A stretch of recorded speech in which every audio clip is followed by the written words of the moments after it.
Hello friends, welcome to PK Technical World.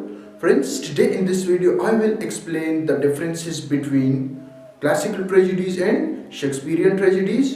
दोस्तों आज की इस वीडियो में हम क्लासिकल ट्रेजेडीज और शेक्सपियरियन ट्रेजेडीज के दरमियान जो डिफरेंसेस हैं उनको डिटेल से एक्सप्लेन करेंगे।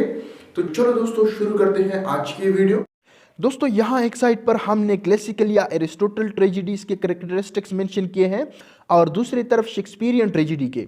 अब हम यहाँ पे कंपैरिजन करेंगे कि कौन कौन से डिफरेंसेस हैं क्लासिकल और शेक्सपियरियन ट्रेजेडीज के दरमियान। तो फर्स्ट पॉइंट की तरफ आते हैं। In classical tragedy there was a chorus, a group of singers. First point में कहते हैं कि क्लासिकल जो ट्रेजेडीज थी या एरिस्टोटल की जो ट्रेजेडीज थी उनमें एक ग्रुप ऑफ सिंगर हुआ करता था जिसको कोरस कहते हैं। वो अमूमन एक प्ले के बिगिनिंग में या मिडिल में वो आता था और थोड़े वक्त के बाद वो चला जाता था। लेकिन कहते हैं कि शेक्सपियर की जो ट्रेजेडीज हैं उनमें कोई कोरस नहीं है। कोरस का यूज शेक्सपियर ने अपनी प्लेज में बिल्कुल भी नहीं किया हुआ है। नेक्स्ट पॉइंट की तरफ आते हैं। प्रोटैगोनिस्ट फेस डेथ और अ reversal of Fortune, death was not essential.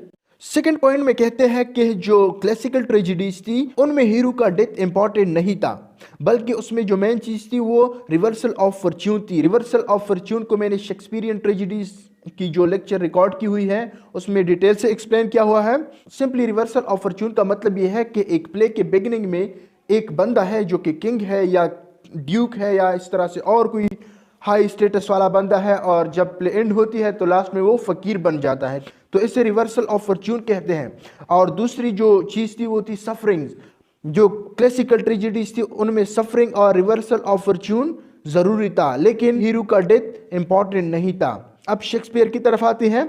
In Shakespearean plays hero face a tragic death, death was essential. लेकिन शेक्सपियरियन प्लेज में एक हीरो का डेथ इंपॉर्टेंट है, वो भी ट्रेजिक डेथ। जैसा कि आप हेमलेट देखें, जूलियस सीजर देखें, मैकबेथ देखें, जितनी भी आप शेक्सपियर की ट्रेजेडीज देखेंगे उनमें जो हीरो है उसका एक ट्रेजिक डेथ उसने डिपेक्ट किया हुआ है। लेकिन इसके बरअक्स जो क्लासिकल ट्रेजेडीज हैं उनमें हीरो का डेथ इंपॉर्टेंट नहीं है। नेक्स्ट पॉइंट की तरफ आते हैं। In classical tragedies there was a single plot. Next point में कहते हैं कि जो क्लासिकल ट्रेजेडीज थी उनमें एक ही प्लॉट हुआ करता था, जस्ट मैन प्लॉट, मतलब जो हीरो से रिलेटेड था। शेक्सपियर की तरफ आते हैं। In Shakespearean tragedies there are several sub plots. लेकिन जो शेक्सपियरियन ट्रेजेडीज थी उनमें सेवरल प्लॉट हुआ करती थी।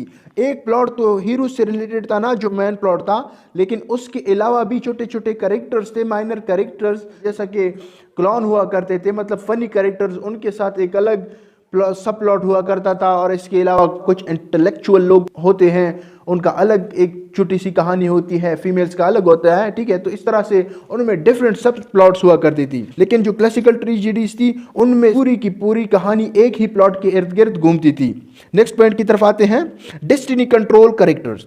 जो क्लासिकल ट्रेजेडीज थी ना उनमें जो हीरो था उसको डेस्टिनी कंट्रोल करता था। आप लोग एडिफस रेक्स को देखे ना, पहले से उसको एक ऑरिकल कहता है कि आप अपनी माँ से शादी करेंगे, आप अपने फादर को मार देंगे, ठीक है।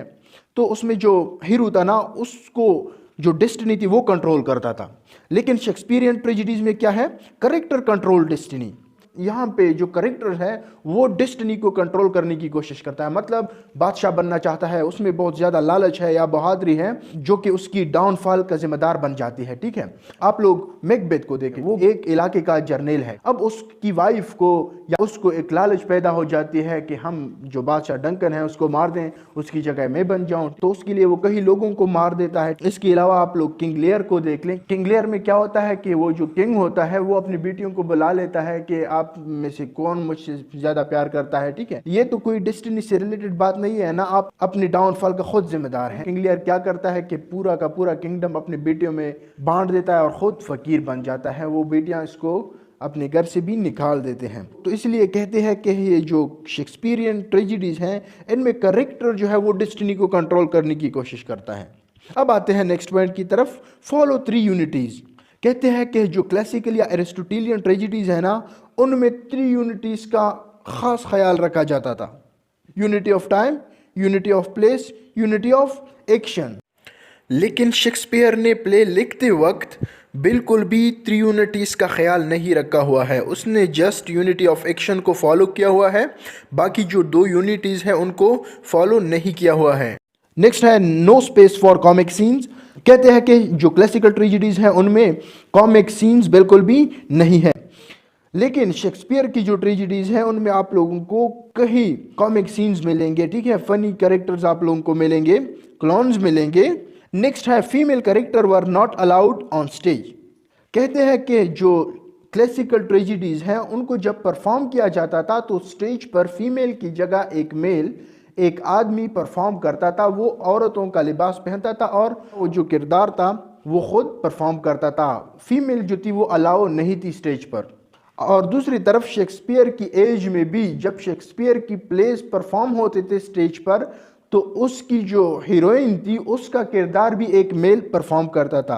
आप लोग इस पॉइंट को याद रखें कि जो क्लासिकल ट्रेजेडीज थी और शेक्सपियरियन ट्रेजेडीज उन दोनों में फीमेल का कैरेक्टर जो था वो मेल परफॉर्म करता था, ना कि फीमेल। अब आते हैं लास्ट पॉइंट की तरफ, लेस और no use of supernatural element. कहते हैं कि क्लासिकल ट्रेजेडीज में सुपरनेचुरल एलिमेंट का यूज बहुत कम था या बिल्कुल था ही नहीं, लेकिन दूसरी तरफ आप लोगों को शेक्सपियर की प्लेस में बहुत ज़्यादा सुपरनेचुरल एलिमेंट्स मिलेंगे, गुड्स मिलेंगे, एंजल्स मिलेंगे, मैजिक मिलेगा, ठीक है, इसके अलावा विचेस मिलेंगी। तो दोस्तों ये थी हमारी आज की वीडियो, उम्मीद है आप लोगों को अच्छी लगी होगी। अगर आप लोगों को हमारी वीडियो अच्छी लगी है तो बराए मेहरबानी हमारे चैनल को सब्सक्राइब करें और वीडियो को लाइक और शेयर करना ना भूलें। Thank you very much.